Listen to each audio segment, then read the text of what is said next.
Thank you for being with us on one of Swarajya's important conversations. Today, my guest is the well known author, intellectual Kshatriya, dharmic warrior, and many, many things, Rajiv Malhotra. Malhotra has done a lot of work in this area, many areas, which is very useful to our dharmic people. But today, what I'm going to discuss is his latest book, which is a book about artificial intelligence and the future of power. Now, artificial intelligence, of course, is the flavor of the season. Everybody thinks they know something about it, but unfortunately, I don't think they understand the implications. They know it's the future. They know there are a lot of jobs there. They know that it's a lot of companies are trying to dominate the field, but they don't really understand the full implications. And that is why you ought to read this book. And I'm going to quiz Rajiv, if I may call you by first name, sir. Yes, of course. That's why I'm going to quiz Rajiv on what he has written in the book. So let me start with a very generic question. AI seems to be the area where science fiction meets reality. And the progress made in this field makes it sound as though some of the old, what we thought was only fiction, like, Terminator, Minority Report, Frankenstein, everything, all these seem to be potential of AI in future. So why do you see AI as such a subject which needs not just a full book, but a full treatment that goes beyond the obvious, like jobs and power? Well, thank you for inviting me to this important Swarajya forum that you have. I've known you and Swarajya for a long time, appreciate what they do. And I'm very grateful to you to probe me, because I want people to probe me, including agreeing, disagreeing, doesn't matter. But I really want to be probed, because the more they probe, the more I can bring out. So to your question, AI was my topic when I was a grad student in computer science 50 years ago. But at that time, the kind of things that are happening today would look like science fiction, even for people like us. We were trying to write programs to recognize basic handwriting or, chess and all that, which is considered very simple today. Now, what has happened is it has surprised even the insiders as to its success. Which is a whole topic someday I want to get into. What is the metaphysical reason that AI is so successful beyond the expectations? The ability for machines to learn how to hack the human mind, how to replicate human intelligence without machines being conscious. So the machine is not conscious, yet a conscious human being's intelligence can be hacked, can be replicated, can even be superseded, can be augmented, is a very, very big deal. So the reason this is a large movement, and I believe that this movement begins this decade, the decade of the 2020s, with this book, is as important for me in my work as the book Breaking India a decade ago, because that book defined a lot of the discourse, as you yourself noted in some of your interviews with me, the past decade. And hundreds of people came and they built a whole lot of Breaking India type scenarios and became famous icons with their own channels and all that. I believe that now the time is for AI to have that kind of a role. The difference is that AI is not so obvious to the non-technical person, and my job in this book is to make it accessible. I'm bringing the complexities of AI to any ordinary person without a technical background. And I'm taking it beyond, as you correctly said, beyond this issue of jobs into the psychology, the spiritual issues, the geopolitical issues, the issues that are right now today with Twitter doing whatever they're doing. So right. This is the relevance. I anticipated this. I started working on this 5 years ago, and I kept it very quiet because I didn't want it to leak out and then people taking pot shots without even having read it. So I've kept this under wraps with a few exceptions. Right. The reason I think this book is so important, and I put such a large commitment of time, effort into it, and so much I'm doing now to mobilize opinion on it and make it popular and make it spread awareness.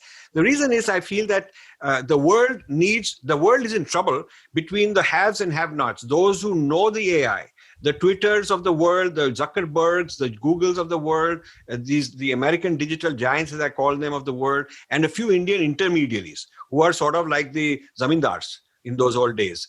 And between them, with the knowledge, with the capital, with the wherewithal, versus on the other side, the average man on the street who doesn't quite understand it. And I'm trying to bridge this gap. I'm trying to be a voice for the underdog, a voice for those who are not being represented at the table when they're discussing all these policy implications. I'm trying to bridge the gap, and I'm trying to wake up the thought leaders like yourself, like many others, that, hey, guys, help me, join me, and we got to do something about it. That's why I wrote this book. Right. Rajiv, you began on a not so pessimistic note. I mean, I'll read one line from there. You said, yes, there is going to be disruption. I quote, "We are entering an epoch of disequilibrium in which a period of chaos is inevitable. Eventually, however, a new equilibrium will be established and a new kind of world will emerge." This sounds a little hopeful, but as I went through the book chapter after chapter, suddenly I found that there was much greater pessimism because of the way these technologies are being used to hack the human mind, as you said some time ago, and also how grossly underprepared or even unprepared India is. And how also, leave aside Indians, I would say that you use a very important phrase called moronization. Yes. That is what AI has the potential to make morons out of all of us. And so all that we will be, say, as long as we get, material pleasures and satisfaction in some way, we are happy with AI or some big tech guys owning our minds, hacking our minds. So why do you see this as a more pessimistic thing, whereas many people saying AI has got a potential to revolutionize lots of fields, including healthcare, rural healthcare, digitization, various things? So this is a wonderful question. There is optimism and pessimism, as there is when a new technology comes which changes the power game. You see, when the Industrial Revolution came, of course, one could say that it brought so much technology, so much manufacturing capability, the world economy expanded, so many things happened because of industry which were not going to be possible without industry. But then I would also tell you that the Industrial Revolution is what made Britain a colonial power and India became a colony. So the colonization of the world into haves and have-nots, colonizers and colonized, is also a product of the same thing. So while the Industrial Revolution brought so many goodies, it was not equal. It also exacerbated inequalities between those who had it and those who didn't have it. So this is true of any new technological breakthrough. So AI will create many industries, cure diseases, improve agriculture, all sorts of things will happen. But not everybody has the capacity to own it. So far, it requires big investments. And if you look at the AI scenarios in India, it's the big corporates.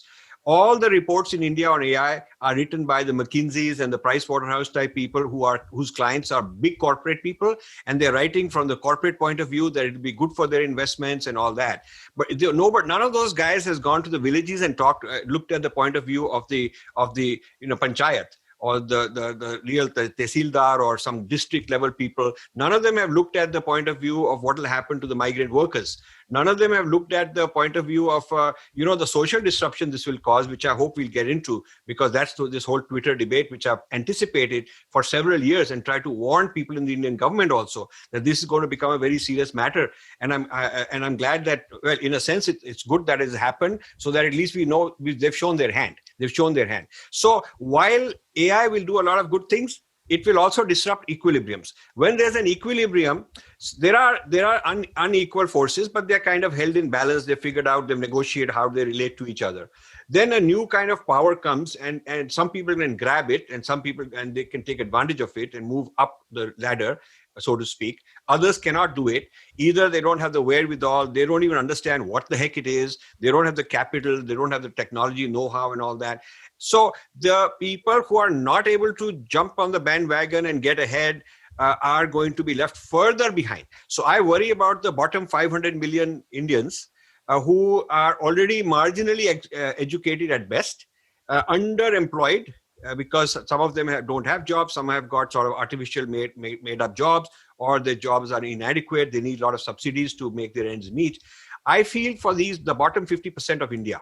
And imagine what happens when this kind of large number of people are out of work, out of their sense of security, their emotional sense of security. Imagine what it does for breaking India. And this is what I'm calling breaking India 2.0. So I feel that India is more vulnerable than any other country because of its scale, because of the number of the overpopulation, the number of uneducated people, and how psychologically in awe we are of the Americans and the West.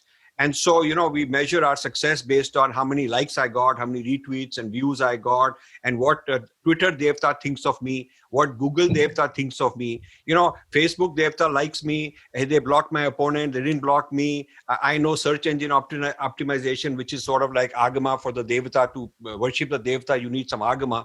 So our people are so mesmerized by the power of this AI-based big data system, this digital economy that is all controlled from outside India. Okay, this means we are kind of like a colony. We're becoming kind of like a colony, and it is not just India. Pakistan is becoming a colony of China.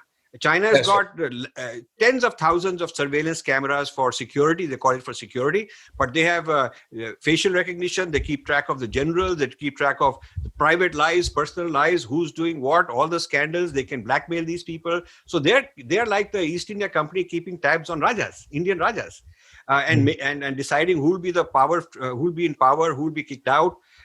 And similarly, China has co-opted, I would say, 2/3 of African countries. They have already co-opted. They go there and buy mining for all the rare minerals, like lithium is very rare, needed for electric cars. So the oil, whatever minerals they can get, natural resources, wood products, they can get all that. And in exchange for this, they're giving them so-called aid, surveillance, and actually they're capturing their big data. They're capturing DNA. And they're capturing human kind of metrics of all the people. So this recolonization of the world, both by the Americans and by the Chinese, is happening. And the people who are being colonized don't know about it. Our leaders don't know about it. A few people do, the military people do, but they are also going to talk to a certain extent. I think the political governance type people in India have suddenly started understanding it in the last 6 months. I've been researching this for 5 years, giving private discussions, PowerPoints, in private, in confidence, not getting much traction. But once China is at the door, banging at our door, and the American military people tell the Indian military people, this is all AI, robotics, drones, new facial recognition, and Indian military people understand it. They get it like that. So now the people from PMO's office down to science ministry, down to HRD, down to every Tom, Dick and Harry is running around saying AI, AI, AI. But we are trying to catch up a 10-year lag we have behind China. So it's pretty serious stuff. Yeah. So let me look at the way you've divided the book. You've broadly divided it into 5 battlegrounds. 2 we have been reasonably familiar with. One is the impact on economic development and jobs, and also the shift in geopolitical power as a result of AI conquest by some countries. The last 3 are less known and even more problematic because it is about hacking the mind and destroying the dharmic system. Okay, so you have the psychological control of desires and agency, which AI can conceivably threaten. Then there is the battle for metaphysics of the self and its ethics. And then, of course, it's the broader question which combines the previous 4 into how does it impact India, which is about India's future. So if we can quickly go through the first 2 things, the jobs thing is particularly interesting to me because I wrote a book 2 years ago on the jobs crisis in India, and an important segment of the book said how technology is now the driver of growth, and it is no longer human labor, which means that you need less and less human labor to generate GDP or growth. And I didn't specifically talk about artificial intelligence, but I talked about many technologies, including artificial intelligence. So why do you think it is such a huge threat to development and jobs? You see, if you look at the statistics in India, for every 10% growth in GDP, there is only 1% growth in employment, which means that the GDP is not growing in bringing jobs along with it. It's, as you just said, capital intensive, technology intensive, which means that a few rich will become richer, big companies who have the wherewithal. And this FDI FDI is going not to create the jobs, but FDI is going to create a Sensex economy. I call it the Sensex India. Sensex India is becoming big and rich and powerful, but Sensex India employs less than 10% of the Indian workforce.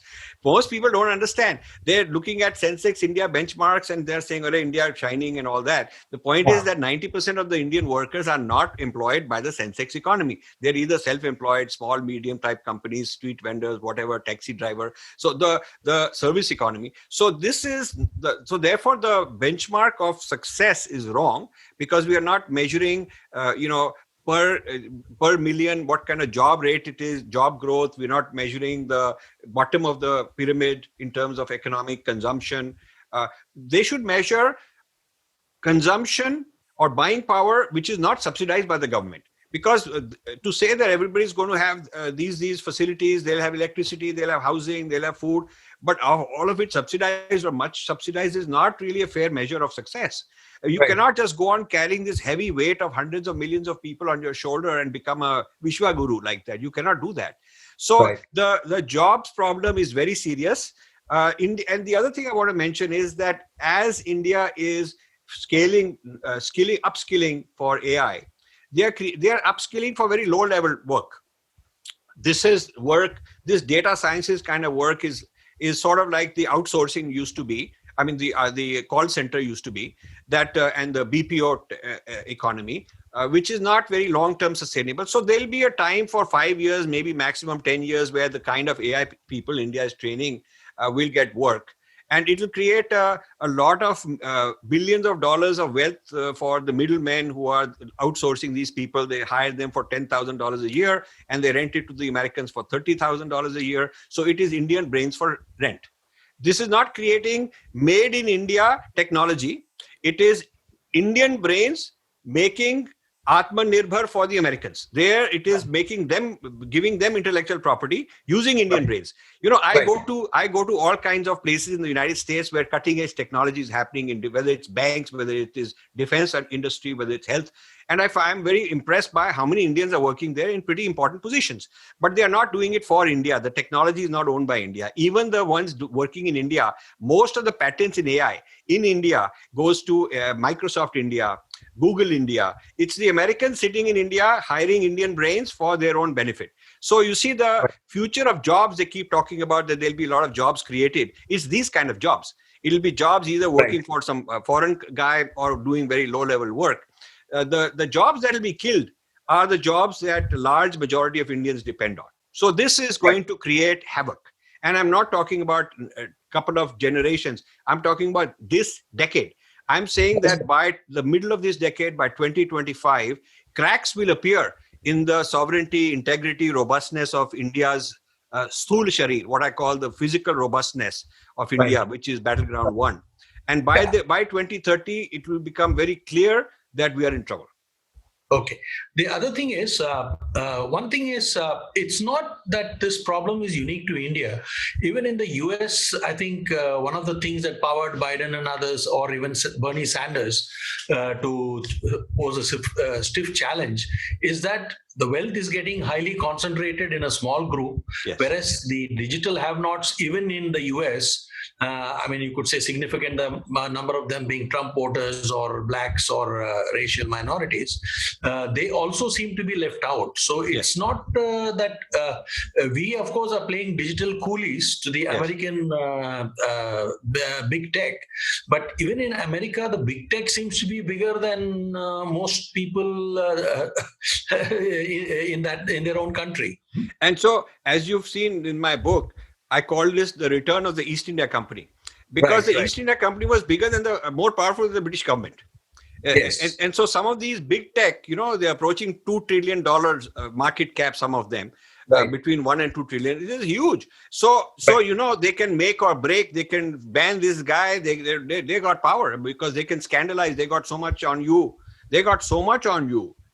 Because every facial, there are a few billion sensors, whether they are video sensors, whether they're audio sensors, whether they're biometric, medical sensors, whatever they are, there are billions of sensors around the world, and this big data is able to capture, and the artificial intelligence is able to recognize build patterns. So there is an entire biohistory of Jagannathan, where history of Rajiv Malhotra, in which I don't even know, because I don't have a memory of everything I've written, everything I intended, where I was, and all that. But these guys, the AI system never forgets.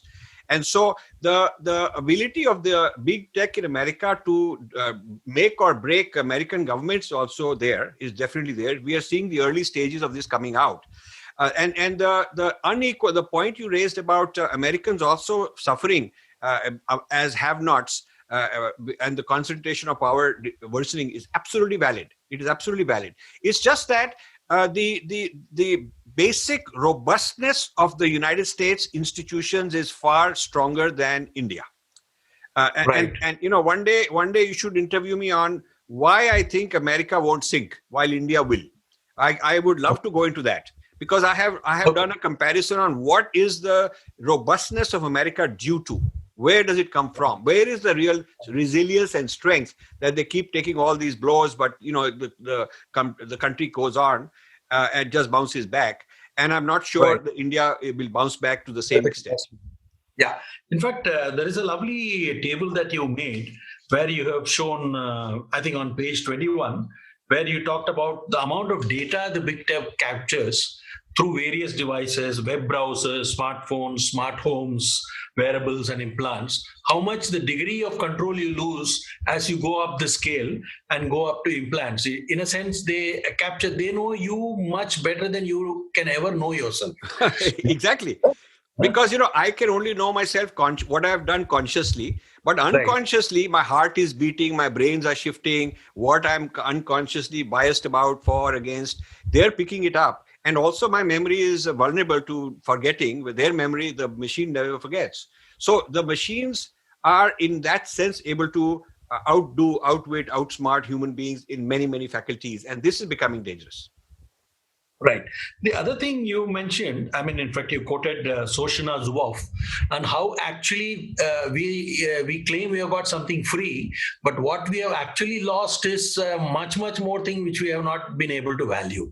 That is a lot of our digital selves, our information about ourselves that everybody seems to know, and in respect for all we get in return is some free email or some Google Maps, and for doing this.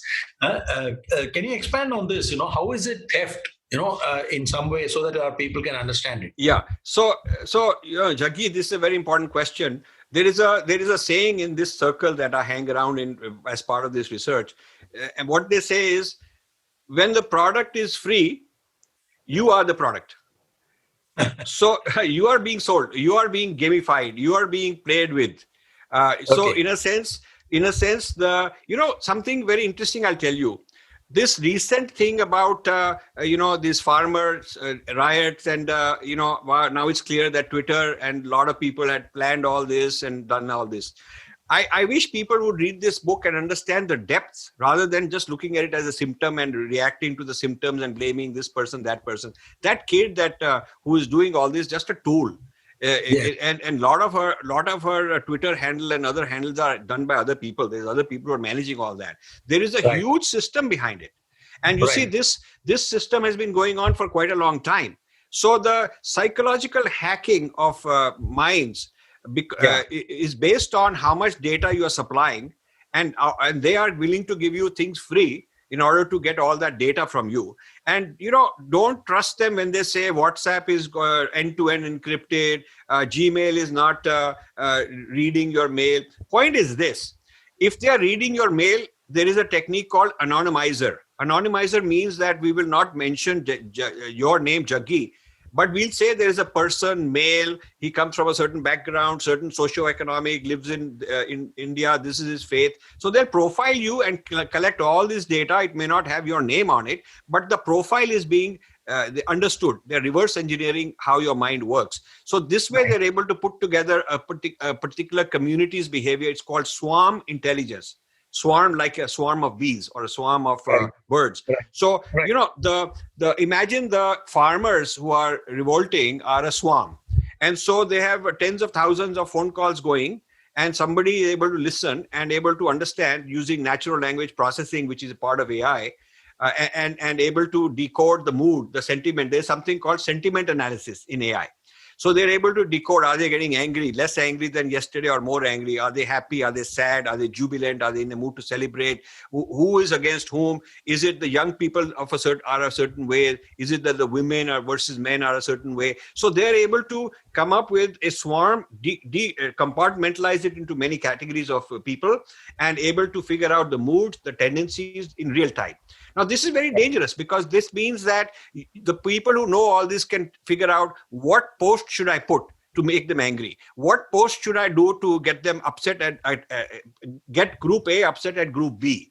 What should I do to appease them? What kind of fake news do I need? What are they likely to click? What are they likely to ignore? So this kind of intelligence is so amazing. No human being has ever had this kind of intelligence about other people.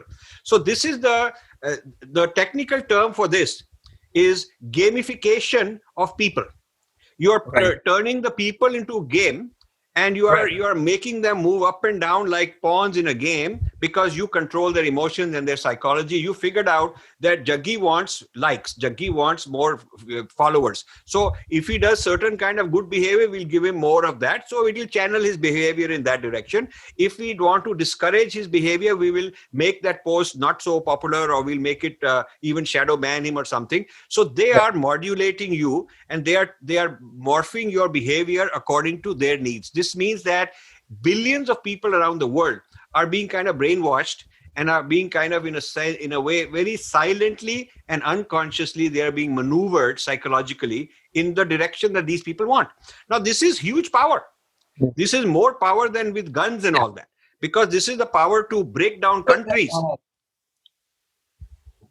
So let me ask you a more direct question in this. Do you think that this thing happens autonomously at multiple points, or is there a puppeteer who thinks I must pull all these strings at a certain time based on the knowledge that I already have? I mean, take the farmer protests as an example. Okay, you know that this is a nice way to destabilize a government and all that. But do you think that this is happening because somebody or some group wants this to happen? Or is it because different actors, like say Twitter may be doing its own thing, Facebook may be doing its own thing, Google may be doing its own thing, and suddenly some social activist in America might say, okay, let's get Greta Thunberg or somebody to say something about it. So the point is there a puppeteer at the end of it, or is this that different people chime in at their own inclination? Okay, this is a brilliant question. So this is exactly when I wrote Breaking India, I said foreign excesses. I said that there are puppeteers, and then in India, it looks like it's very spontaneous. This guy doesn't like that guy, and this guy wants to do some conversion, and that guy wants to do some Maoist terrorism. But actually, foreign funding and strings being pulled, and these people are getting legal coverage, and they are getting training. All that is being masterminded. That was my thing. And it was not just speculation. I had gone undercover. I had gone to all these places and built a huge database of information. In the last 5 years, I've been doing the same for artificial intelligence. I've been going to international nexuses, the nexuses of the left, nexuses of the right. There are Chinese nexuses. There are a lot of American nexuses, European nexuses. So there are multiple nexuses, and this is what I'm calling Breaking India 2.0. Now, in this book, I did not want to give actual data, names and all that, other than a few examples I've hinted at, because I'm writing a second book where I want to expose more. But I want to not give too much publicly, because it also restricts my future access, because I'm not necessarily personally going and doing all this. I have a lot of people working for me. And so I have built a map. Just like they are mapping India, they are mapping the Indian psychology, I'm also mapping them. And I have not been able to get support from institutions and authorities and powers to be in India to help me with this process. They never took me seriously. They just did not take me seriously until all these things started happening. And what is now happened is just the beginning. I will tell you that this kind of thing is going to happen every year, and it will be escalating beyond India's control, beyond the ability to control it, because it's going to get worse. And the short answer to what you're saying is this is masterminded, but there is not one puppeteer, there are multiple. Sometimes, what happens is there is a consortium of different vested interests to bring down the same fellow. So if many predators can kill this elephant, there is food for all of them. Maybe afterwards they'll fight each other also. maybe afterwards, after they finished off the elephant, they'll also have to fight each other. That is often what predators do. So maybe afterwards, eventually, the Christian right and the Islamists and the leftists, they'll all fight each other also, because they are. But for now, they have a very massive terrain and a huge opportunity, large number of people, lot of resources, lot of strategic importance to the geography of India. So there's lots of people. So this is really, literally, this is Breaking India 2.0 working. And many of the Breaking India forces are the same ones who've now jumped to 2.0 because they got the AI, and our people are just sitting there dumb. Our people are sitting there, leaders dumbfounded. They're asking me questions like, "Sir, वो क्यों करना चाहते होंगे? हमने तो उनको yoga दे दिया है. वो तो हमारे लिए ये करते हैं." I mean, our people are like village bumpkins. I mean, I'll tell you, they're behaving like village bumpkins, and they're supposed to be very smart people in very important offices. So, and whether it is foreign affairs people, whether it's national defense people, whether it is economist people, the people haven't understood this game. And so you're one of the few who's asking me these sharp questions. And I can tell from our conversations privately in the last few days, you've been very busy studying what you are, this book. And I'm very glad that you are doing this. It's a very big thing, big favor for me, which I'm grateful for, because I want people like you to unpack this.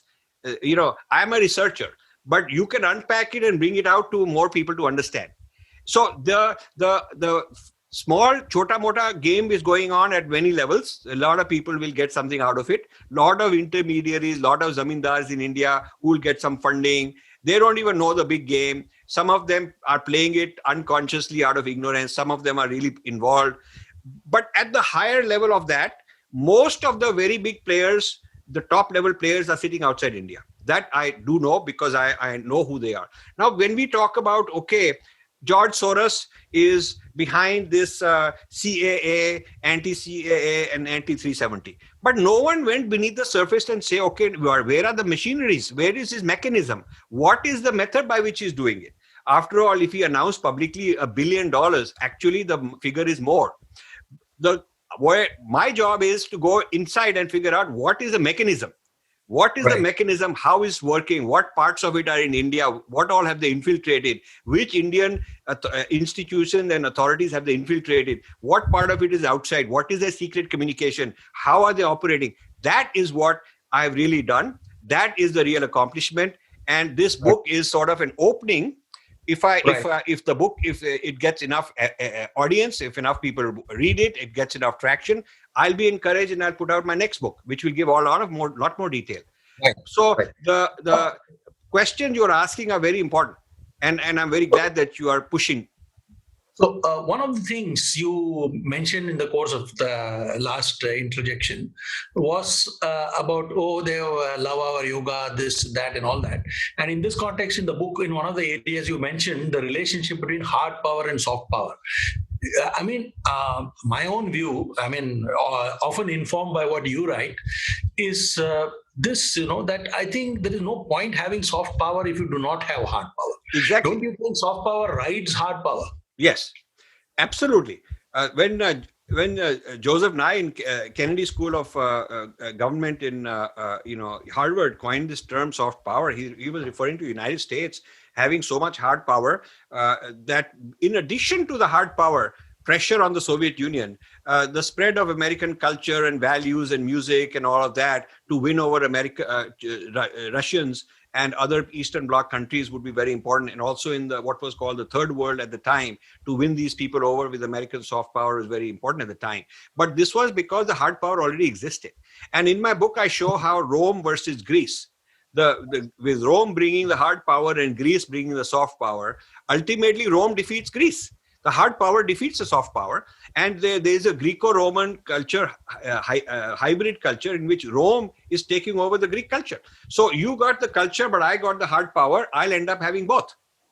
What I don't say openly, but what I want you to know is the suggestion I'm leaving is, if India is trading on soft power and China is trading on hard power, is it the Greece and Rome scenario? Is it that China will conquer India and take over the soft power? That's right. I mean, you see, unless we have hard power to defend ourselves, nobody will take us seriously. People will take our yoga and call it their own, come up with a different history. People are into vegetarianism, people are into animal rights, people are into, all this business about environment and all that. So much of this about in the last 50 to 100 years came out of Indian thought. And I'm writing a book called Digestion, the theory of digestion, how all this gets digested and the sources get forgotten. Indian culture is being digested into Western culture, which is not the same thing as soft power. Right. Soft power test would be if Biden administration would say, I cannot blame India for lack of freedom and all that, because my wife goes to is a yoga student all her life, and her idea of freedom, her idea of feeling well and becoming a freer person is based on something that Mother India gave us. So how can we be borrowing the technology of freedom, the yogic freedom from these people, and at the same time saying that they don't have religious freedom? If they change their policy, actual official policy towards India, that would be soft power, because soft power has to have power in it. It cannot, otherwise it's just culture. We go out and we enjoy some food from various exotic countries, but we don't think that those guys have any power over us. Right. The related thing is, how does a hard power like China exercise its own power over its own people through AI? Because one thing is, there is some kind of material benefits. One would have thought, the conventional wisdom is that once you grow beyond a certain level of affluence, you start demanding political power, freedom, democracy, right to elect people and things like that. But China seems to have so far bypassed that need, and it seems to be keeping its population satisfied and hooked on to some kind of material progress. Has it done the hacking of its own people first? Because that's a very... is that what is happening there? Yes. So you see, what we trivialize as, okay, this is an autocracy and a dictatorship, and they are doing this, it will not work elsewhere. The point is, they are perfecting their algorithms. They are perfecting their gamification on what are the human weaknesses, what are the human tendencies, and how much you have to assert yourself to get people in line, how much you can win them over. So all these algorithms are learning. And then these algorithms are being exported to African countries and in some ways to places like Pakistan. Pakistan is being gamified by China. China has a lot of knowledge about Pakistan. Pakistan, by the way, is already for practical purposes a Chinese colony. India should understand that. India should not think that there is any way we can convince Chinese to take our side on Kashmir and all that. There's just no way.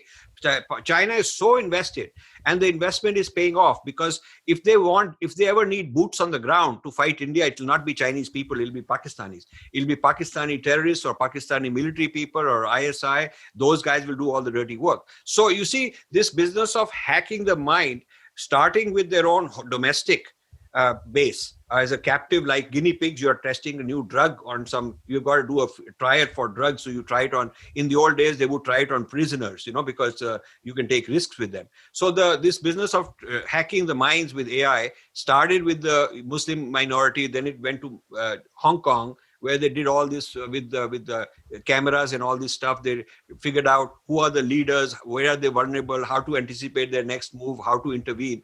Now they're into foreign countries. So China is building its AI machinery, AI-based control of human beings on a large scale in this manner. Chinese government is. And in the United States, you have both government, that is what Edward Snowden was telling us about, but you also have the private sector. So in the United States, these digital giants are their own, kind of imperial powers in a sense. And the CIA, the US government, is also on its own. In many ways, Russia is doing this. Putin is very big on AI.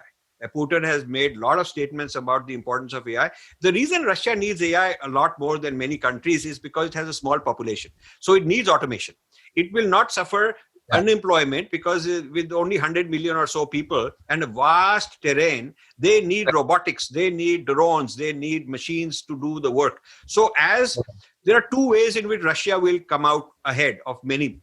One is global warming. When it melts the snows in the Siberia, they'll have the largest terrain of fertile land, if you think about it, while many other countries will go under the water.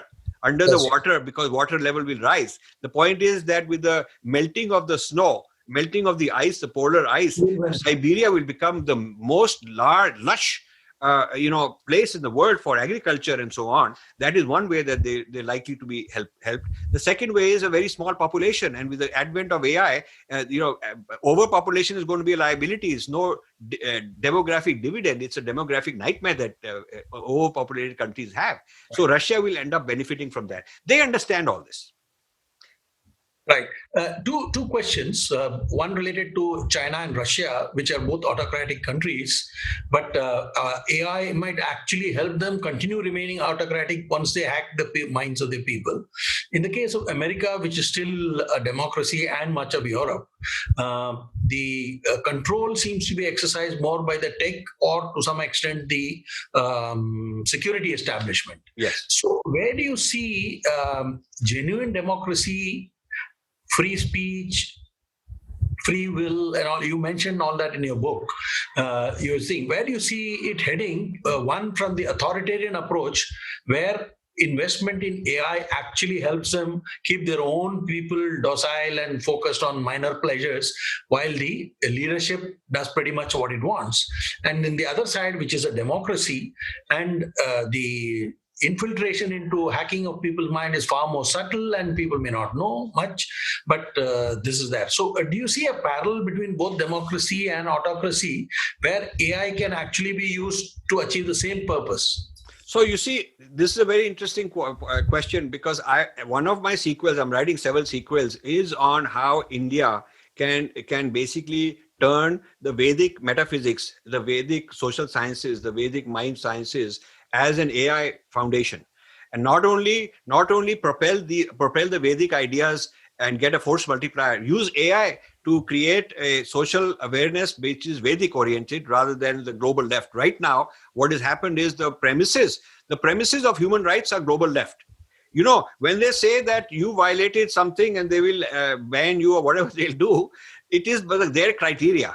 It is their criteria. It is not the criteria of a dharmic person saying, okay, according to the dharmic person, what he said was correct. You know, the criteria that AI has to use in order to make value judgments have to be supplied by human beings.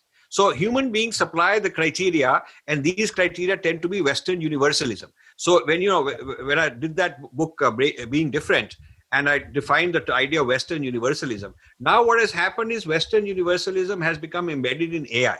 And so now AI is the vehicle by which Western universalism is being propagated. But there's no reason why it could not be Vedic universalism. There's no reason why it could not be. And so our government could have a Vedic approach to AI. And I'm also convinced, because I'm working on Sankhya, the ideas of Sankhya's theory of intelligence.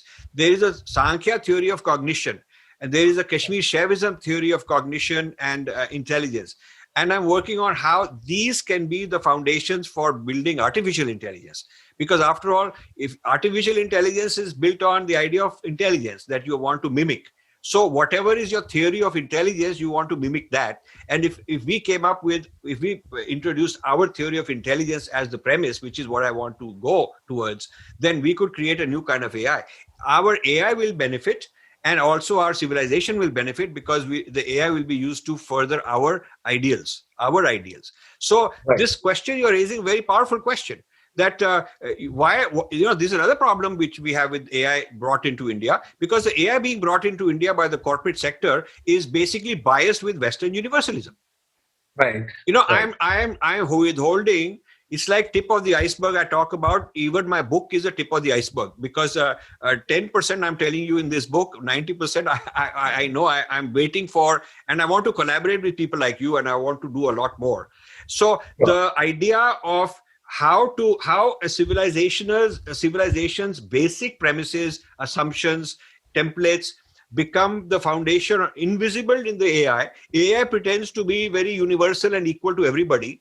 But you can see from the results that Twitter is producing that it actually is certain ideological tilt in the algorithm. The algorithm has an ideological and metaphysical assumption built into it, which even the average AI guy who's a AI coolie doing some techie work, he doesn't even know. He's got a job somewhere. A lot of Indians working in AI don't understand that they are helping a machine become more and more powerful. And this machine is not neutral.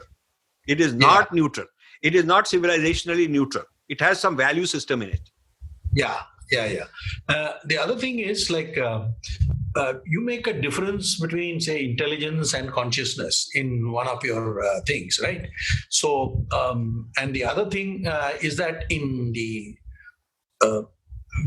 West, they have reduced mind and body to just materials. I mean, this is something like, I think the Western science, with good reason, tries to understand the whole by examining the parts and breaking it up further and further. So they have introduced this idea across all societies to first break it up and then see how they can assemble it to their own this thing. Right. Don't you think that there is some kind of a problem here where if you whereas the Indian mind tries to understand the whole in itself and sees how it is a part of everything else, right? But here they are saying everything has to be broken down into its subparts, and the subparts become the real thing, not the whole. Yes. I mean, this metaphysics and the difference between intelligence, consciousness, can you just expand on that? Yeah. So, one of the sad things, I have good friends in AI and some Indian guys who are really popular people who write a lot about Indian science and all of that consciousness. And I don't want to name them because they're friends, but I think they're totally wrong, because they've gone out too many times and said that since machines are not conscious, they can never replace humans. That's not true, because, a driverless car will replace the chauffeur, even though the driverless car is not conscious. But the point is it can drive, and that's all that matters. I mean, nowadays they are doing facial recognition by computer better than human beings, because the computer can recognize you even when it's dark. Even if you're wearing glasses, not wearing glasses, it can recognize it's the same fellow. And computer is not conscious, but it can replace human beings doing it. Computers do fingerprint analysis when each time your thumb is used to open your smartphone. And in the old days, there used to be people who would manually calculate the fingerprint. They would look at fingerprint. Now machines do it in a split second. And so without being conscious, machines can do all kinds of things that previously required intelligence. So there is an intelligence which doesn't have to be conscious. So that is one point I'm differentiating in this book. I'm glad you brought it out. I'm really making a difference between conscious and intelligence. These are two different things. And what we are talking about in the book is artificial intelligence. We are not claiming that those machines will become conscious. In science fictions, they sometimes talk about robots that are conscious and all that. So, people dismiss the whole thing, then they dismiss AI also. I think that unconscious machines becoming super intelligent is the challenge. Unconscious machines becoming super intelligent. So that is one part. The second point you made. The second point you made is that biology, the Western idea of biology, is a very mechanistic model. Biology is a machine. Instead of running on silicon, it's these algorithms running on organic material, hydrocarbons and organic material and cells and all that, which are basically carbon based. So this idea of intelligence running on a kind of organic material, organic computer, if you will, it gives biology the ability to model an organ, whether it's the heart or lungs or a particular cell. They can build a algorithmic model of its behavior under various conditions, just like a computer scientist would build a model of a computer system. The biologists the life sciences are able to do the same thing for living systems. And so the success of it in treating diseases, in all kinds of medical breakthroughs, in neuroscience, is what has propelled this mechanistic model of biology forward. And then you have people like Elon Musk, who are pioneering in the implant business, where there will be silicon implants interacting and working with your biological machinery to give you a person who's kind of a hybrid. Initially, it will be for monitoring you. They will say that we are just monitoring your heart, your brain, we are keeping track of you, we're making you healthy. Maybe somebody has got PTSD because of the military, and maybe we'll change his mind to be happy. Maybe somebody is bipolar, somebody is suicidal, somebody is about to be violent, and we'll get an advance notice and we'll change his thinking. So all these applications to get into your brain will be sold to the FDA and to the authorities for legal clearance based on very good applications. I mean, it Right. will say that, okay, instead of 2 million people sitting in jail because otherwise they'll be violent, isn't it more humane that we put some implant in their head and we track them and we make sure that the right signal goes and the right hormones and all that? So now he can live a normal life, except when he tends to become violent, then the machine will intervene automatically and put him on the right track. It's more humane than keeping him in jail. So like this, arguments will be given. Isn't it good that somebody who's mentally ill, suicidal, all these traumas he's having, we're going to put these implants and make him okay? So the society will say, yeah, this seems like it's very humane. Of course, there'll be trillions of dollars made. But once the systems are in your brain, once it is more acceptable to society, the next application will be entertainment. Now you'll be able to fantasize, you'll be able to go to a virtual holiday somewhere, you just push a button, maybe you buy for so many dollars a month, you buy some Amazon Prime or you buy Netflix or some kind of a streaming service, and it'll give you so many times a week a sex it'll give you, or so many times a week some fantasy with somebody. And depending on the grade of what level you bought, you will get more or less or different levels of quality. So this business of hacking your brain to solve medical problems, hacking your mind to give you emotion, emotional manipulation, that's where it will start. That's not where it will end. That's not where, so this is a very huge topic that society needs to think about, and policymakers need to think about.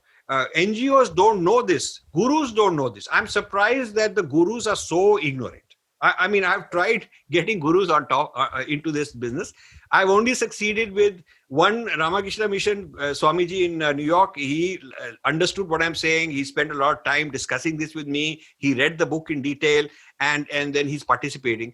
I'm trying to get more gurus interested. So far, they're either very lofty that they're dismissive, or they know all about it and they don't need to listen to it. Me as a regular fellow, who am I to teach them anything?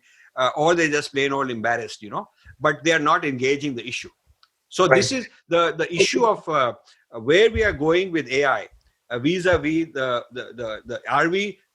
One of the big things in this book I talk about is algorithm versus being. I mean, part one of the book is called Algorithm versus Being. We are algorithm to the extent we are mechanized system, predictable, and we can be managed that way. We are being to the extent we are beyond algorithms. We are this living conscious being, and we are a spiritual entity. This is, I think, a battle at a very high level. That's right. So, to put it in a very simple terms, that today I can achieve a meditative stage or a high level of consciousness and super consciousness by meditating and dhyana and various other things. Tomorrow, an implant in my brain can, with periodic releases of dopamine or serotonin, will achieve the same thing. Is this what we are heading towards? Yeah, so that is what my book is concerned about, that this is what I call the battle for self. Yes. The yogic idea, the Vedic idea of self is adhyatmic. We go inside, we do neti to all these physical things and mechanistic things and all these things which are preyas rather than shreyas. We give it up. That is our path. Now, the AI system wallahs are saying that will take too long. Maybe it will work, maybe it won't. I'll give you this thing and it will work for sure. We push a few buttons. You just subscribe to my channel. I'll put this thing on you and you will be happier. You don't need to do all this tapasya and yoga and meditation. You just get it. So the fact that the youth are going in that direction, which is true. When you interview people who are like within the age of 15, they've been raised on this kind of a technology, and they're very unlike people our generation. The people who are like 15 or less, they think it is cool. They're saying, why? What is wrong? I mean, if they can make me happy, I'll is happy. So, you could have a generation of people that are really being turned into morons. That are really, it's not just psychological, emotional morons, but even hardware morons. So that's something to think about. Right. One of your points in the battle for self you mentioned is this particular sentences. Liberalism is now at a new threshold of self-defeat. The outsourcing of gratifications to external technological agencies undermines the notions of self-individualism and free will. I mean, you said this in many ways, but and I think you also mentioned Yuval Noah Harari in this thing. He, in one of his more books, recent books, he said mankind evolved over centuries, but in future, mankind will develop through intelligent design. That is, you will have implants, bionic devices inside you, and all that. So you become a superhuman not through your own effort, but through some implants that get into you. So, coming back to the question of liberalism and that, can you expand on that? Yeah. See, liberalism is a product of humanism. So there was, before all this, there was this view that it's a God-centric world. God makes the rules. God, we just obey God, and it's all written in the Bible.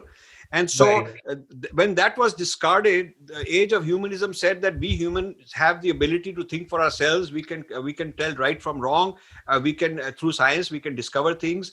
Through empirical evidence, we can even refute the Bible. The human being is endowed with the ability to figure things out, and maybe the Bible is wrong, and maybe our science is right. So this whole science versus religion, it led to the victory of humanism, means that the human being has this faculty to figure out truth. So the human quest for truth began, and this became the cornerstone of liberalism, that this actually gives agency to the human being, the individual. The whole idea of individual freedom and free will became very important. God became kind of secondary or out the door.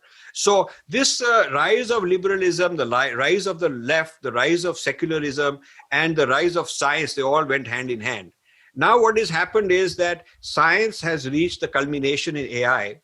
And AI is basically saying that, okay, this machine can actually override your individualism, your free will. You don't really need your free will. Why do you need your free will? Netflix will tell you what movie you should watch now, and some drone from Amazon will bring you the meal that you ought to eat. So you see, we are going on autopilot, becoming morons and going on autopilot. We're being incentivized to do so, and we are atrophying our free will.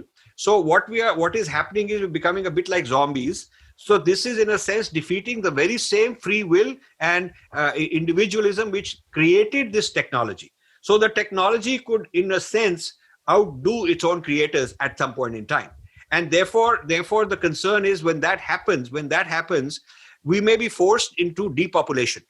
Because what the haves will say is that a few of us elites, billionaire, trillionaire types, we got all this machine to do all the work. Why do you need 8 billion human beings to run the planet? Maybe you need only 10% as many. Maybe you just need a few people to run the factories, run the farms. Why do you need 90% of the people? They create disease, they create filth, they're always having problems, they're creating global warming. If 90% of the people were not there, we would have a better planet. I mean, there would be some people taking that argument and saying makes sense. So then the question is, if that makes sense, how do we depopulate in a humanitarian way, in a humane way? We don't want to go there, put them in gas chambers and kill them, but we want to cut down birth rate such that in 2 generations, the birth will be zeroed out and very few people will be left. That depopulation is itself another social crisis, another calamity, because it's not going to happen voluntarily, it's not going to happen easily. There will be all kinds of things, all kind of games going on. So that era, which is very futuristic, is beyond this decade, which is what I'm focusing on. But that part of the book is very futuristic, maybe another 25, 50 years, but I'm not saying next century. I'm certainly saying by the middle of this century. That will be probably an era when depopulation will be on the table as a serious topic of conversation. Right. Isn't it quite equally possible that today the planet and the kind of wealth available and the kind of technologies available, it's actually possible to feed, say, 9 or 7 billion people or 8 billion people more or less for free? I mean, you need some basic diet, you need some basic work and things like that. All that can be manufactured with the help of technology and other things. So you can give you something like a universal basic income. You do what you want with it. And you will have, if you want a Manrega job, or you, for that matter, will tell you to do some social work here and there. So we'll run the world. You guys just make sure that you get enough to eat and have a picnic once in a while. That's fine. So why they may not think they depopulate, but they will basically say that the population can be taken care of with what is free. Yeah. So that scenario is what I call human 2.0 versus old human. The old human is people like us, people like you and me. And the human 2.0 will be the guy who will live for 200 years. He'll have all these very expensive, this medical breakthrough that US keeps making is remarkable. But this kind of medical stuff costs a lot of money. So either you have socialized medicine like in some European countries because they're rich and they can afford it, or you have this insurance nightmare and crisis in the United States. So assume that this trend will continue. There will always be new, latest medical stuff, bionic stuff, AI-based stuff. But these things will cost money. And the rich people will want it. They will want to live longer. They will want to grow artificial organs. They will want to enhance their brains and whatever, and their sensory experiences. So the fact that they can do all this doesn't mean that it will be scaled for the ordinary people. Ordinary people will be kept at human 1.0 and said, okay, now you'll be given a basic survival lifestyle and some fun, and you can wear these augmented goggles and enjoy life and just stay out of trouble. And we'll make sure you get enough dopamine and you stay out of trouble. We'll monitor you so you don't turn violent. So you can imagine that maybe a small percent of the people will become human 2.0, and the large percent of the population will not be depopulated, but they'll be human 1.0. You can do that. And then maybe they'll be sort of like pets, they'll be like nice guys, nice people to have around. They're kind of cute fellows. And, so the question is, what will the human 2.0 need out of them? Is it purely compassion, like we have compassion for animal rights? So there will be human 2.0 people who will say, let's have human rights for the 1.0 because they're nice guys. We don't want guilt. And our forefathers were like that only. Just like we say our ancestors were animals. I mean, we evolved out of monkeys and whatnot, or different animals. So I don't know what the relationship, what will be the posture of the human 2.0 towards the human 1.0. And if the human 1.0 has democratic voting rights, they will outnumber. So this is another thing to think about, that if a large number of people who are marginally useful, and Harari calls them useless people, if there's a large number of useless people who are sort of the majority of the population, and suppose the superior people are keeping them around, keeping them in business, and for very little money, they can manage and have a good time. The point is, should they have voting rights? Because if they have voting rights, then, then they can outvote us. They can take over and make laws against us. They can tax us and do all sorts of things to us. So I think this tension between human 2.0 and human 1.0 is bound to happen. What will be the outcome, whether it's a depopulation or whether those human 1.0 will no longer have voting rights, that I can't tell. But one thing, if human 1.0 has been hacked by human 2.0 that runs AI and all the technologies, why would human 1.0 actually vote against human 2.0? Yeah, so it could be a sham democracy. We could also question the future of democracy, and this is being done because democracy assumes individual freedom. To the extent that AI is able to hack into your brain and make you do things the way it wants, like Putin supposedly, got into the US elections and all this Cambridge Analytica, they shut it down, but they were doing this even in India. Cambridge Analytica had India as a client. They had political clientele in India to do this hacking also, but then they got shut down. So where this use of hacking the mind will lead democracies to, I don't know. But certainly dictatorships use this as a tool. Dictatorship for them, it is a big. When people are saying that freedom and democracy will take over dictatorships, I'm not sure with AI whether that the jury is still out on that, because the dictatorship people have got a new lease on life because they got a powerful tool now. That's right. Correct. Yeah. The last 2 or 3 questions. One thing is, you raise such important issues on the basics of the human self, ethical ways of using AI and other things. But why is it that very few people understand these issues, and it's not even a topic for discussion, even among the most intellectual of people? It's not even being discussed. Maybe in a very small group it is being discussed, but most nations are not discussing it. And most, certainly in India, I have never had a discussion with anyone on the impact that AI will have on us, not just AI and all the recombinant technologies that enable it, whether it's machine learning or quantum computing, or the sharp drop in storage capacities, which allows you to store billions and trillions of bytes of data, that kind of thing. All these combination of these technologies is actually making AI so powerful, but we have not had any discussion on how this needs to be channeled, regulated, used, not used, abused. Why is So it so? this is a very troubling thing, and I'm glad you raised it. The technology and the technocrats and the capitalists in control of it are way ahead. They are generation ahead of the masses, and that's why the moronization of the masses is something vulnerable that people are vulnerable to. Now, I'm finding that in the US, such conversations are beginning to happen recently with Edward Snowden started it, and then a few people have quit Google, and a few people have quit Facebook and started revolting against it and leaking out stuff.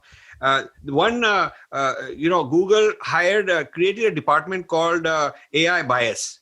Because there was enough complaint that blacks said that you are biased against blacks because the machine learning, the premises are white oriented, and feminists said that you are gender biased. So you see, these groups picked up the AI ideas, and they hacked enough into it, and they had enough insiders in these companies to come out and blow the whistle.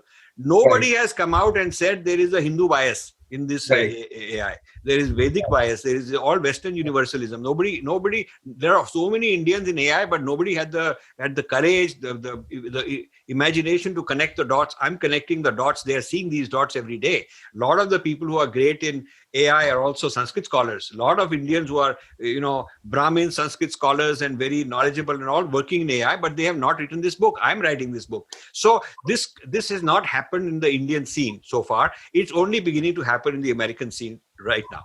And it will pick up. It's very interesting. I'm writing for Indians, but I'm getting so many more inquiries from Westerners wanting to discuss this. And I'm saying, okay, I'll do that later. But I first want to warn Indians. Now in India, the literary festivals haven't featured this. Do you know, my book has been sent by my publicist to the Hindu, no interest, Times of India, no interest, Republic, no interest in discussing with me, the News Laundry, the Print, the Wire, all these kind of people. My publicist has sent it to them.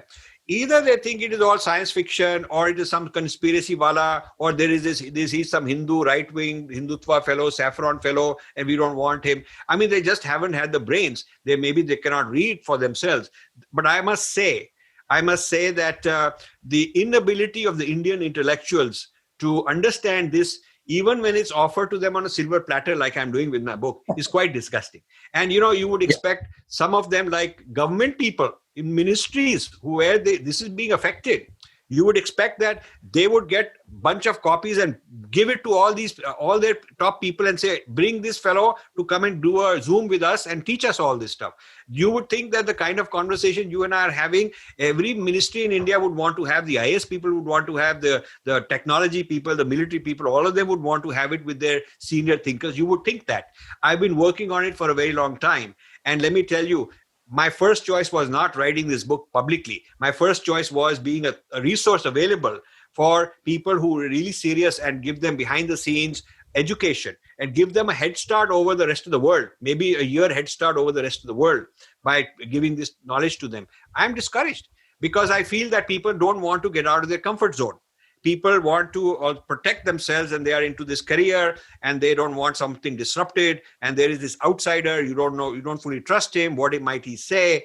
The people in the mainstream media don't want to disrupt their position of authority. The people in TV want to look very smart, and they can't handle an hour-long, very detailed discussion which requires attention span, but which has got something very important about it. They can't. Literary festivals, no interest. Whether it is Jaipur Literary Festival, whether it is the Goa Literary Festival, this India Foundation have, all these guys, no interest. So whether it is left-wing, right-wing, India is dumb. India is really behind in all this. And I really worry about it. Yeah. So tell me, isn't it maybe? I mean, I don't think that all the intelligent people who get into the IAS and are now very top level secretaries or whatever heads of this and that, they are not really that dumb. They can't understand what the issues are. My guess is that many of them have put self-interest above national interest Yes. because foreign powers have taken all their sons and daughters and given them placements in Harvard and various places. So as a result, and I mean, they have been found sponsors, this, that, whatever they need to do in order to get into an Ivy League institution. So in fact, there is no bureaucrat almost whose son is or daughter is not studying abroad, almost. So in this kind of a compromise situation, even if they knew that they have to take a tough line on Google or Facebook or whatever, how are they ever going to do that? Because your own personal interests predominate. Bilkul. Absolutely. You know, it's very strange. I read all the reports on AI that have come out of India. Niti Aayog's report, like almost like as if Google authored it for them. The future of AI, what it should be, what should be the strategy. And then Niti Aayog did this thing called RAISE, RAISE 2020, about 7 months ago. And I was not even invited as a speaker. And I am writing a book on this. So I wrote to these people, giving them an advance copy saying I ought to be invited. And, there was no interest from them. Finally, someone told me that the vice chairman of Niti Aayog is an old St. Stephen's guy and he's a friend of yours. So you know him also. So I called him and he says, I'm not AI guy. I'm an economist. So I don't know much about these, but I will ask them to invite you. So he wrote a nice letter to the chairman, which is sweet of him, saying that he's a nice guy. He's my former classmate. So you should accommodate him. So they gave me a chota mota role, more like a favor to me, not based on the merit of my book. So this is kind of ridiculous. And so you wonder now, who are the people who came? Who are the people celebrated as the big speakers, big thinkers? They were these Google type people. They were these kind of international elite. So you could tell those guys calling the shots. Those guys calling the shots, and are people, I don't want to accuse them that they've been sold out or in whatever way. Maybe they are ideologically sold out. Maybe they are financially sold out. I do know that a large percent of these people, they have their son or daughter or nephew or somebody in the US, with some financial aid from the government. It is not necessarily a businessman with a lot of money who can pay all these high tuitions. A friend of mine is on the admissions and financial aid committee in Yale. And he was telling me that a very large percent of the money is given to people who are high potential because of family. This is true of various countries, even Africa, Middle East, India. Right. They'll take somebody who's a government official, son, some general, son, somebody's son, somebody who's got a high potential, he's a politician, he's coming up. So, they have their own machine learning algorithm of rating people in terms of what's the probability that the guy could be useful in the next 5-10 years. So this is a game. And, so India is kind of neo-colonized. And the Aam Aadmi should know these things. If you think about it, whatever I've told you about today is exactly what the so-called left ideals are supposed to be. Ideologically, the left is supposed to be championing this. I should be a hero of the left only. But the left are such budu people, such dull people. They haven't got the brains to think of all this. They classify me as a right wing. Actually, I'm neither left nor right. I'm just pro-India. I'm just pro the country. I don't care whether it's left, right, what party it is. I just want to make sure that my fellow Bharatiyas are okay. That's all I care about. So you're absolutely right. The elite, the ruling elite, have probably compromised. It's not that they're not too smart. They're probably smart enough, but they're compromised. You talked about LitFest. Actually, I have been to at least 5 or 7 of them in the last 2-3 years. That is before COVID. And almost all of them are sponsored by either Facebook or Google or Amazon. something like that. So if those have been designated as problematic companies in your book, I don't think you will get any liberal invites too easily. Of course, you'll get them, but this is you'll get to talk about something else, maybe some some other thing which is not material. Anyway, so the last question: how much time do you really think India has? If today, suppose you were to be given fair amount of freedom to say, let's work out how we need to do AI in India. How much, assuming the government is willing to listen, how many years do you think we can actually be able to hold our own against China and America? See, I feel that if dramatically changed policies and actions are not put in place by the end of 2021, that is why for this year I'm doing nothing else. I'm just trying to focus on this kind of a mobilization. This is my personal campaign. This is a last-ditch effort. If substantial programs, completely out-of-the-box thinking, are not put in place during this year, India will not survive beyond 2030. And by 2025, the cracks will be obvious, because a combination of external pressures with the China, Pakistan acting together with this new technology, and China is ahead in quantum computing by about 10 years. A combination of Breaking India Forces 2.0, which are also, the strings are being pulled from various places, the puppeteers, as you said, multiple of them, that with the external threats and the internal threats working together, the overpopulation, underemployment, the schism between haves and have-nots worsening, India will not be able to survive. And the political elite more concerned about the next election, how to bring this coalition down and how to throw that guy in jail. And this guy is a crook, and this guy should have FIR. All the social media wallas running after that.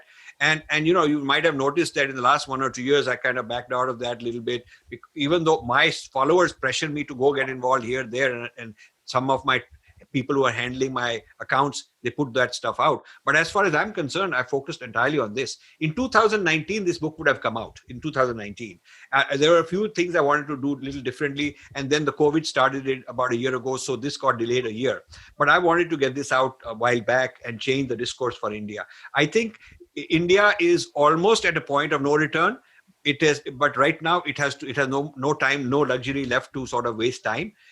If India really acted very swiftly, we should put together something on the scale of Bhabha Atomic Research for nuclear energy, something on the scale of ISRO for space, and it should be brilliant people on top with many backgrounds working, left alone, not headquartered in Delhi, somewhere else, so that the Delhi elites are not messing with it, and they should be given ambitious, aggressive, goals, and bring this Atmanirbhar into technology, R&D, patents, know-how, and not just manufacturing using licensed technology. Right now, Atmanirbhar is all bringing in. Now we are going to make electric cars. The internal combustion engine, which is the old technology, is all made in India. We don't need to import anything, because 4 or 5 billion workers in the automobile industry making parts and all that will lose jobs, because the old auto industry will be finished. And the new auto industry, which is on electric vehicles, the engine of that is a battery. And the battery is lithium-ion technology. 50% of the world's supply of lithium is Chinese. They control that. Most of the patents to be licensed are Chinese patents. And so, we are actually doing a make in China. We will make the car and all that, but the critical element of that will be imported from China. Now, how do we leapfrog ahead of that? We are putting money right now. We are putting money for sure into lithium R&D, but it is very little. A very small amount of Indian money trying to match the huge amount of money that other countries have. If you look at the international studies, international reports on AI patents and AI investments and AI revenues from industries, India is in the 2% range. China and US are like together 70-75% of the whole world, the two of them. And then the others are there. India is nowhere. So to catch up is not an easy thing to do. And I've been ever since the current government got in power, I've been trying to get myself heard. I do not want a job. I do not want an appointment. I don't want to be in the Rajya Sabha. I'm not looking for any award. I just want an audience that takes my knowledge seriously. And they give me some vehicle, maybe one secretary and a chota office somewhere where I can at least go and do seminars. I can influence people. But the ability, they would listen to me, praise me, give me nice khana wana, and tell me, yeah, everything great, and just I'm gone and nothing happens. No follow-up. So this is a kind of an inertia with the IS, with the bureaucrats. Right. That's a tragedy. One last question. I mean, is Europe in the same problem, or I mean, say the fight is between America and China and AI? Is Europe doing any better? Europe, Germany, France are doing good. The Rafale jet. Why India selected it is the AI in that is like 50 pilots tracking many enemy planes and many missiles all simultaneously, being able to calculate what is the optimum use of our resource, which way to go, which a human pilot would not be able to do, and you cannot accommodate 50 pilots in the plane. So this multiplier of the brain of a pilot is AI. So you see, the French are good at that. Germans have been good at that. Israel is good. Much of the avionics we get is from Israel. So Japan is good in this. So there's these other countries, but still the dominant ones are US and China. And these other countries are sort of the second tier, and India is below that. Right. So the Abrahamics and Chinese have between them completely hacked Africa. Do you fear that India's fate is similar? So, India is too large to be just, an elephant cannot be sort of swallowed in one piece. That is why the Breaking India forces have always been there. And that is why the strategies have been region at a time. China has got its eyes on the mountains and the rivers, river water and all that area, those areas. And, the Christians have got their locations where they are doing well. The Muslims got theirs. The Maoists have got their regions. India is kind of a geographical map of India. Is a map of, if you do color-coded map, it's which Breaking India force is strong where, It's a very tragic state. That map on the cover of my BI book, it's changed. That map was 10 years ago. Now you'll have to put in AI into it. Now, what I'm not disclosing, I do want to say just a little bit before we conclude. I have uncovered some very wealthy people who have made investments in India, multiple investments.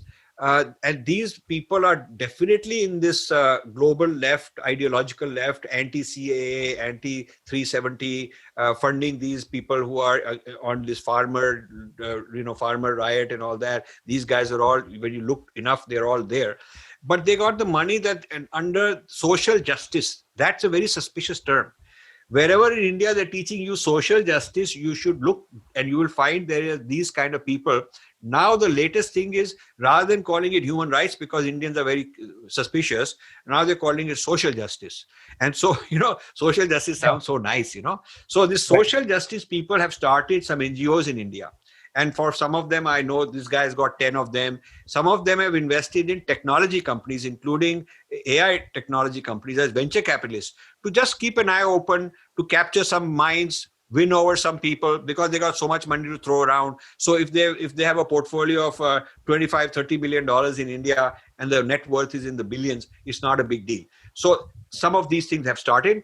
Some of them are directly from US, some of them are directly from China, but some of them are through Singapore. So, for example, Alibaba owns a good chunk of a Paytm, but it is not classified as a Chinese, it is classified as a Singapore investment, because Alibaba has got a Singapore subsidiary through which they make these investments. Some of them are going through UAE, some of them are going through Mauritius. So India doesn't have this kind of thinking going on. India needs not just 1 or 2, 5 fellows doing this. India needs a pretty serious think tank. Right. And I think we know who should be in it.